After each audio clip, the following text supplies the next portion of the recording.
નમસ્કાર દર્શક મિત્રો, હું હર્ષુ પરમાર સહયોગ દ્વારા પ્રસ્તુત ન્યૂઝ 20 ગુજરાતીમાં આપ સૌ દર્શક મિત્રોનું હાર્દિક સ્વાગત કરું છું। જોઈએ આજના મુખ્ય સમાચારો। ભારે વરસાદના લીધે જૂનાગઢ જિલ્લામાં થયેલા નુકસાનના સંદર્ભે કૃષિ મંત્રી અને પ્રભારી મંત્રી શ્રી રાઘવજીભાઈ પટેલની ધારાસભ્યશ્રીઓ અને જિલ્લાના સંગઠનના પદાધિકારીઓ સાથે બેઠક યોજવામાં આવી। ગુજરાત રાજ્ય સરકારના કૃષિ મંત્રી અને જૂનાગઢ જિલ્લાના પ્રભારી મંત્રી શ્રી રાઘવજીભાઈ પટેલે આજે જૂનાગઢ જિલ્લાની મુલાકાત લીધી હતી। ભારે વરસાદથી જિલ્લામાં થયેલા નુકસાનના સંદર્ભે મંત્રી અને ધારાસભ્ય અને જિલ્લાના સંગઠનના પદાધિકારીઓ પાસેથી સ્થિતિનો તાગ મેળવ્યો હતો। ધારાસભ્ય શ્રી પદાધિકારીઓએ પોતાના વિસ્તારમાં ભારે વરસાદથી થયેલા નુકસાનના સંદર્ભે રજૂઆતો કરી હતી। મંત્રીએ આ પ્રશ્ને સંદર્ભે જરૂરી ચર્ચા વિચારણા કરવાની સાથે તેના ઉચિત નિરાકરણ માટે પણ પરામર્શ કર્યો હતો। આ બેઠકમાં જિલ્લાના પંચાયતના પ્રમુખ શ્રી હરેશભાઈ ઠુમર, ધારાસભ્ય દેવાભાઈ માલમ, ભગવાનજીભાઈ કરગઠિયા, અરવિંદભાઈ લાડાણી, સાવર ડેરીના ચેરમેન અને અગ્રણી દિનેશભાઈ ખટારિયા ઉપરાંત જિલ્લા તાલુકા પંચાયતના હોદ્દેદારો સદસ્યો ઉપસ્થિત રહ્યા હતા। જિલ્લા ભાજપ પ્રમુખ કિરીટભાઈ પટેલે આ બેઠકની પૂર્વ ભૂમિકાઓ આપી હતી। જૂનાગઢ સર્કિટ હાઉસ ખાતે યોજાયેલી આ બેઠકના પ્રારંભે ધારાસભ્ય અને અગ્રણી હોદ્દેદારોએ મંત્રી રાઘવજીભાઈ પટેલનું સ્વાગત કર્યું હતું। પરિસ્થિતિ હેલિકોપ્ટર દ્વારા જોઈ હતી અને ત્યારે પણ એક એમણે કહ્યું હતું કે આ અંગે ચોક્કસ પગલાં લેવામાં આવશે। એ વાતને ફરી પાછું 1 વર્ષ થયું છે, ફરી પાછી એ જ સ્થિતિ। 1 વર્ષ દરમિયાન સરકાર દ્વારા કોઈ જ પગલાં ન લેવામાં આવે અને ઘેડ પંથક દર વખતે હાહાકાર મચાવે। આ પ્રશ્ન આજનો નથી, જ્યારથી ઘેડમાં વસવાટ શરૂ થયો ત્યારથી લઈને આજ સુધી જિલ્લાની તમામ નદીઓના પાણી ઘેડ પંથકમાં દર ચોમાસે ફરી વળે છે। હવેનો કાયમી ઉકેલ કરવા માટે તજજ્ઞોના અભિપ્રાયો, એનું સર્વે અને એના માટે બજેટરી પ્રોવિઝન આ બધી વિધિ કરવાની હોય એટલે આ દિશામાં સરકાર જરૂરી કાર્યવાહી કરી રહી છે। રાઘવજીભાઈ, ગ્રામના લોકો જે છે એ લોકોનું કહેવું એમ છે કે ઓજત નદી જે છે એ પહેલા 100 મીટર પહોળી છે, પછી 30 મીટરની થઈ જાય છે, જેના લઈને આ વખતે હાહાકાર મચતો હોય છે। તો આ નદીઓને પોળી કરવા કે એને કામ કાઢવાનું જો ગ્રામ્ય લોકોને ખબર હોય તો સરકારને કેમ ખબર નથી આ વિશે? સરકારને તજજ્ઞ સમિતિના અહેવાલોના આધારે ખબર પડે। હવે જ્યારે આનો સર્વે થયો છે અથવા થવાનું છે ત્યારે આ બધી પરિસ્થિતિનો એમાં સમાવેશ થઈ જશે અને એના આધારે આગળની કાર્યવાહી નક્કી થશે। આ જ્યારે આ ફળ આવે છે ત્યારે ત્યાંના જે સ્થાનિક ધારાસભ્ય છે એ કેમ આમ દૂર રહેશે આ વિસ્તારમાંથી, ઘણા બધા ટોટલ વિસ્તારમાંથી? દરેક ધારાસભ્ય પોતપોતાની રીતે પોતાના વિસ્તારમાં આવી કોઈ કુદરતી આફત આવતી હોય ત્યારે લોકોને સાંત્વના આપવા અને જરૂરી મદદરૂપ થવા માટે તત્પર હોય જ છે, એટલે સૌની અનુકૂળતા મુજબ સૌ કાર્યવાહી કરતા હોય છે। જૂનાગઢ મહાનગરપાલિકા દ્વારા Petals hotel railway station road ખાતે mayor Gitaben Mohanbhai Parmar, deputy mayor Girishbhai Kotecha, સ્થાયી સમિતિના ચેરમેન હરેશભાઈ પરસાણા દ્વારા પત્રકાર પરિષદ યોજવામાં આવી હતી। તેમજ તેમના દ્વારા વિકાસ વાટિકા પુસ્તકનું વિમોચન કરવામાં આવ્યું હતું। તેમના શાસનકાળ દરમિયાન કરેલા વિકાસ કામોની માહિતી પત્રકાર મિત્રોને આપવામાં આવી હતી।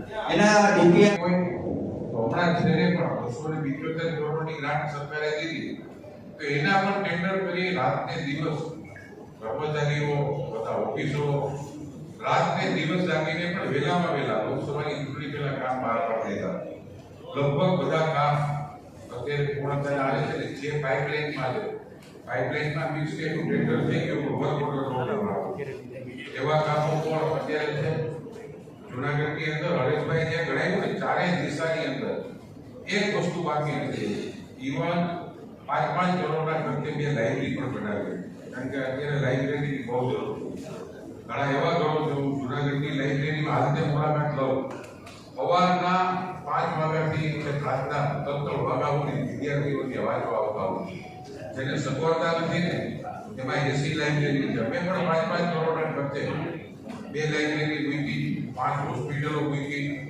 અમે નરસિંહ મહેતા જે વિદ્યા મંદિર છે એનું આખું નવેસર થઈ જાય, એના પણ 15 કરોડ રૂપિયા મૂક્યા।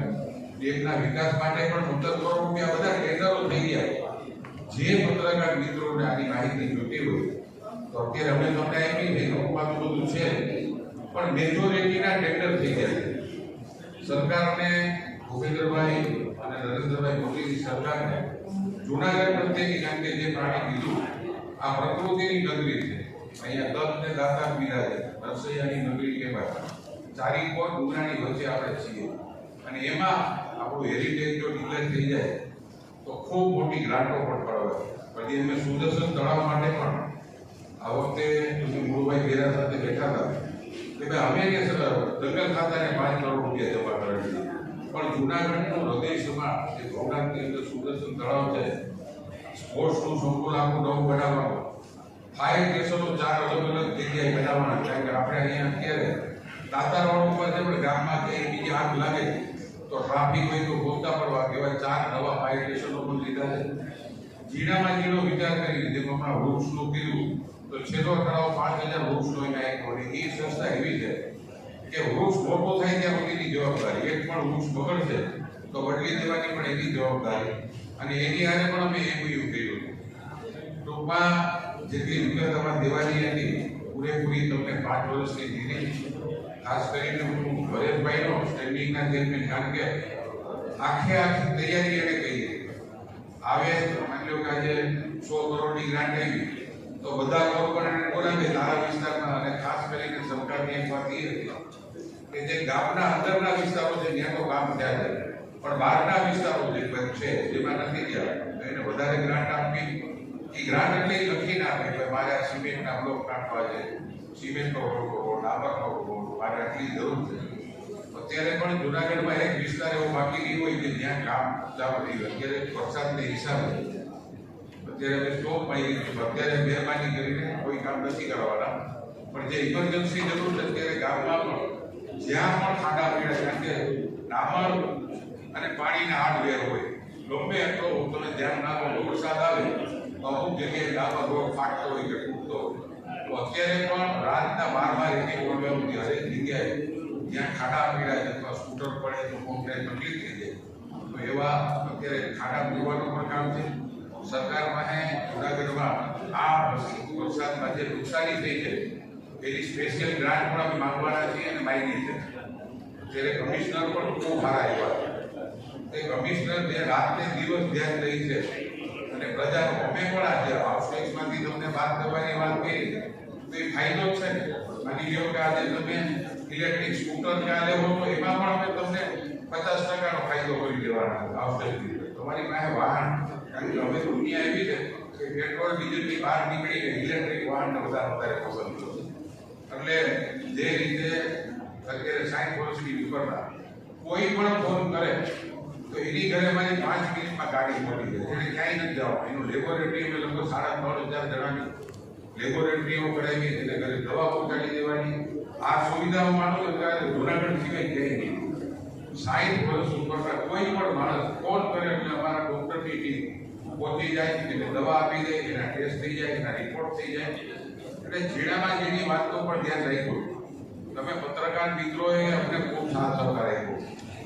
અમને ભૂલ થઈ છે તો અમારા કાન પણ પકડા છે, અને અમારે એવું બતાવ્યું તો બીજે દિવસે ધ્યાન તરત પડે કે આ જગ્યાએ આપણી ભૂલ છે. એટલે પત્રકાર મિત્રો હોય ને, કારણ કે તમે આ દેશનું 14મું રતન છો, જે રતન નહીં પણ 14મું રતન છો, કે તમે આખા દેશમાં બધી જગ્યાએ જેટલી ન્યૂઝ ચેનલો છે, મીડિયા છે, એને પણ ન ગમતું હોય કે ખરાબમાં હોવું કે કોઈનું ઉગાડા મારવા, પણ ઘણીવાર એવું બનતું હોય કે ભાઈનું હોય તો મને ફોન કરીને પણ અમારે કહેતા હોય કે ભાઈ તમે વાહન જોઈ લેજો, ત્યાં વધારે તકલીફ છે. તો તરત જ માણસોને અમે સૂચના દઈએ. મૂળ અમે ટીમ વર્કથી જે કામ કર્યું, અમારી 31મી તારીખે મુદત પૂરી થાય, 30મી તારીખે બીજા 350 કરોડ રૂપિયાના કામ ડિક્લેર થાય, અને મુખ્યમંત્રી ઓનલાઈન જોડાવાના છે, પ્રભારી મંત્રી અહીં હાજર રહેવાના. બીજા 350 કરોડ રૂપિયાના કામ 30મી તારીખે ડિક્લેર થવાના. એમાં આ ઓવરબ્રિજ પડાવીએ, આપણો રેલવેનો બધા કામ ખાતમુહૂર્ત કરવાના. જેટલા કામ થઈ ગયા છે એનું ઉદ્ઘાટન કરશે, અને બાકીનું ઓનલાઈન સાઈટ જોડાવાના. અને 30મીએ પ્રભારી મંત્રી શ્રી અહીં હાજર રહેવાના. એટલે 30મીએ અમારી 31મીએ મુદત પૂરી થાય, 30મી અમે બીજા જે બ્રિજનું કામ છે એનું પણ સાહેબ, કારણ કે એની ટેન્ડર પ્રક્રિયા પતી ગઈ છે, ટેન્ડર આવી ગયું છે, એને વર્ક ઓર્ડર પણ દઈ દીધો. માત્ર સાહેબના હાથે ખાતમુહૂર્ત કરાવવાનું. અને મુખ્યમંત્રી શ્રીએ અમને પ્રોમિસ કર્યું છે કે 30મી તારીખે મિનિટ ટુ મિનિટનો પ્રોગ્રામ કલેક્ટરમાં આવી ગયો. 30મીએ સાહેબ ઉદ્ઘાટન કરવાના, અને બીજા કામ થઈ ગયા એનું ઉદ્ઘાટન કરશે અને બાકીના ખાતમુહૂર્ત કરવાનું. તમે બધાએ ખૂબ સાથ સહકાર આપ્યો. આજે સાંજે પણ મારા સને જે બુક લખી છે એનું વિમોચન છે. મેજોરિટી મિત્રો ઘરે પણ આવ્યા હતા. પછી એને પણ આમંત્રણ. મહાનગરપાલિકાની વર્તમાન બોડીની મુદત આગામી 31મી તારીખે પૂર્ણ થવા જઈ રહી છે ત્યારે જે બોડી હતી એની 2.5 વર્ષની કામગીરીનો લેખાજોખા એનું સરવૈયું આજે રજૂ કરવામાં આવ્યું. આમ તો કુલ 47 સ્ટેન્ડિંગ કમિટીની બેઠકો મળે અને એમાં કુલ 1212 શહેરના સર્વાંગી વિકાસ માટેના ઠરાવો કરવામાં આવે.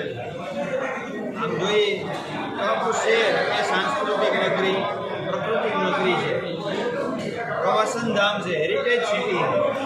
તો આને ધ્યાનમાં રાખી શહેરના વિવિધ ક્ષેત્રોમાં વિકાસ કરવામાં આવ્યો. પ્રવાસન ક્ષેત્રની વાત કરું તો શહેરમાં પ્રવાસીઓને અને શહેરના નાગરિકોને સારી સુવિધા મળી રહે અને વધારે પ્રવાસીઓ આવતો થાય એ માટે થઈ શહેરની મધ્યમાં આવેલા નરસિંહ મહેતા સરોવરનું ડેવલપમેન્ટનું કામ ચાલી રહ્યું છે. ભવનાથ જતા ગેટ પાસે લશ્કરી તળાવનું પણ કામ ચાલી રહ્યું છે.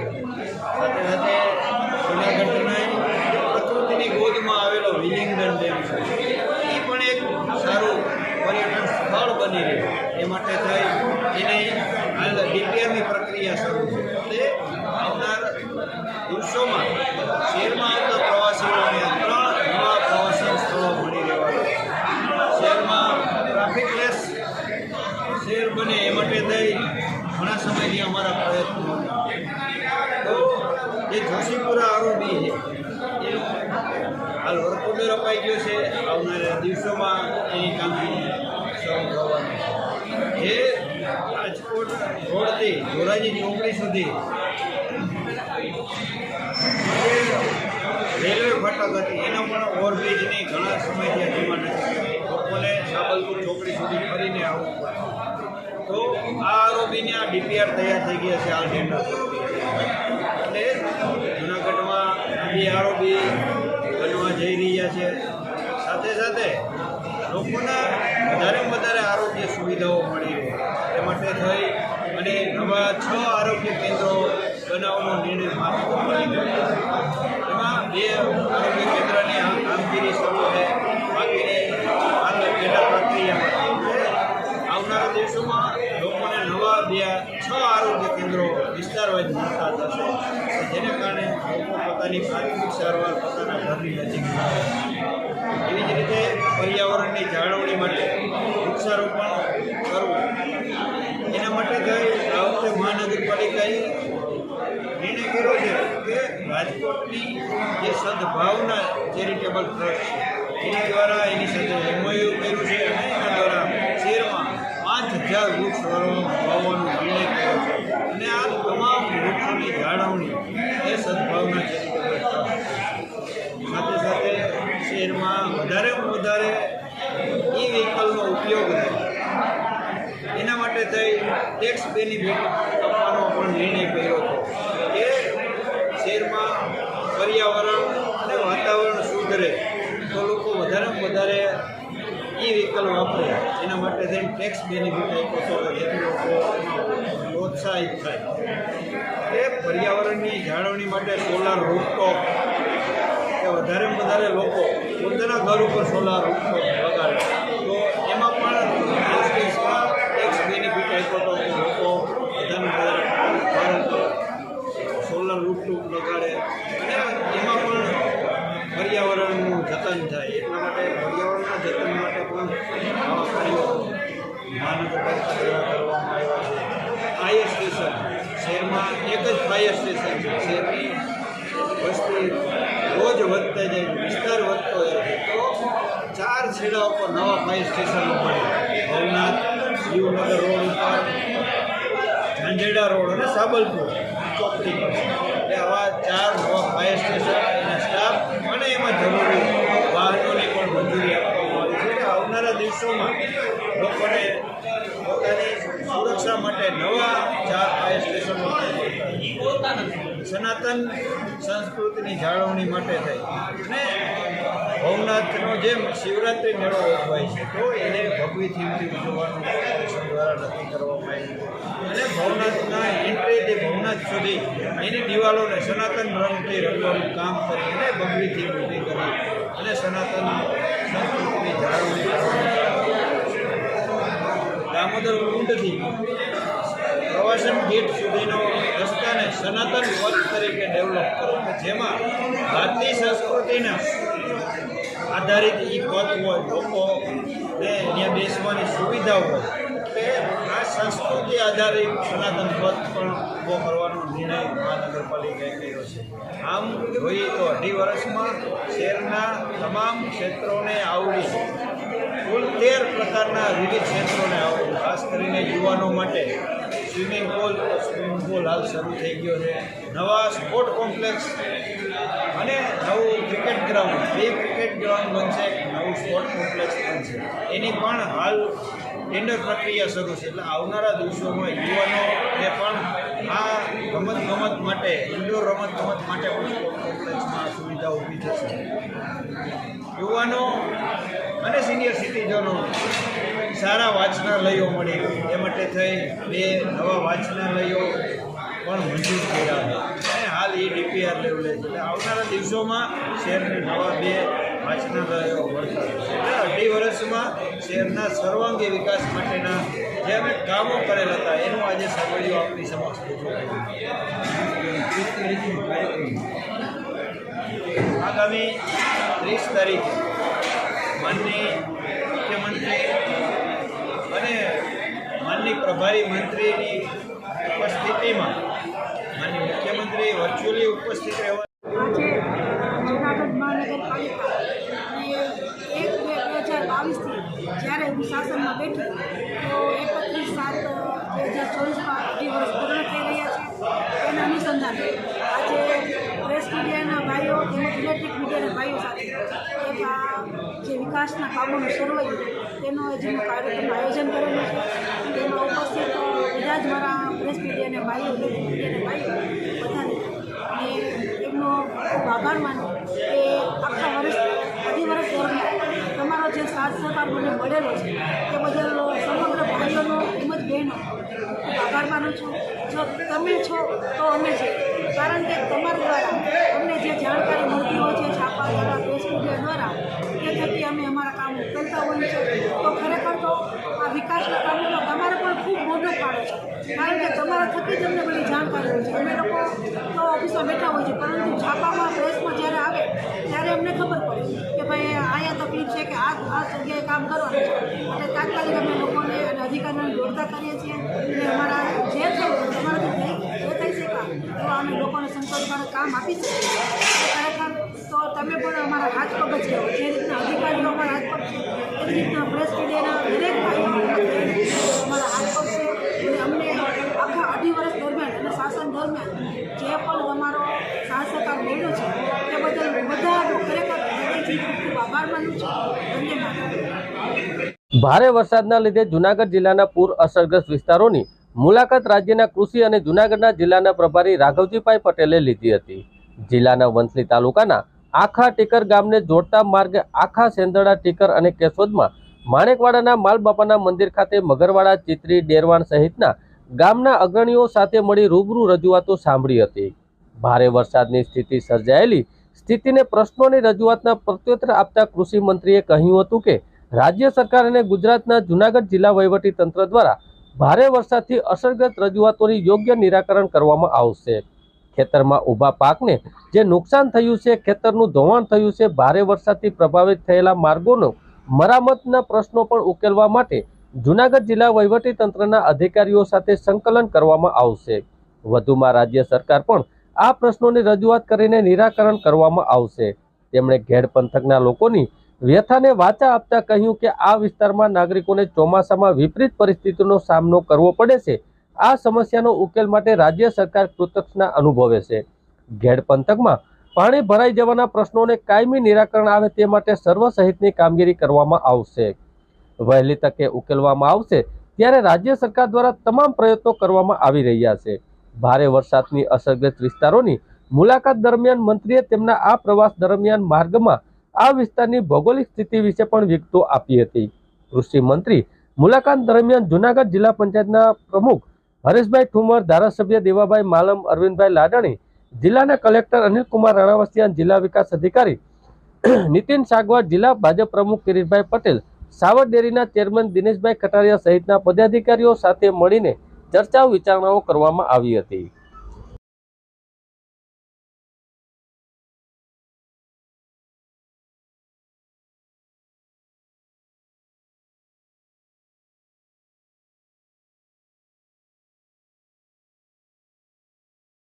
છેલ્લા 5 વર્ષથી સી ડિવિઝન પોલીસ સ્ટેશનમાં વિશ્વાસઘાતના ગુના કામે નાસ્તા ફરતા આરોપીને પકડી પાડતી પેરોસ્કોટ ફોર્સ જૂનાગઢ.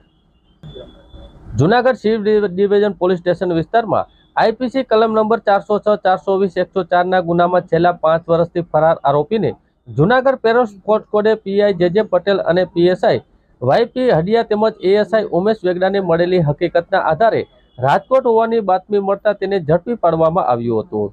પોલીસ પ્રાપ્ત વિગત મુજબ અનુસાર સી ડિવિઝન પોલીસમાં 5 વર્ષ પહેલા વિશ્વાસઘાતના ગુનાના આરોપી જયંતિભાઈ વાઘજીભાઈ મોડિયા રાજકોટના કામનાથ સોસાયટીમાં 104 હુડકો ક્વાર્ટર પાછળના ઇસમ છેલ્લા 5 વર્ષથી ફરાર હતો. ત્યારે જૂનાગઢ પેરોલ ફોર્સ કોડે મળેલી હકીકતના આધારે આરોપી જયંતિ મોલિયા રાજકોટ ખાતે તેમના રહેણાંક મકાનમાં હોવાની બાતમીના આધારે ઝડપી પાડ્યો હતો અને સી ડિવિઝનને સુપ્રત કર્યો હતો. ઝડપાયેલો આરોપી વિરુદ્ધ સી ડિવિઝન પોલીસ સ્ટેશનમાં વધુ કાર્યવાહી હાથ ધરવામાં આવી છે.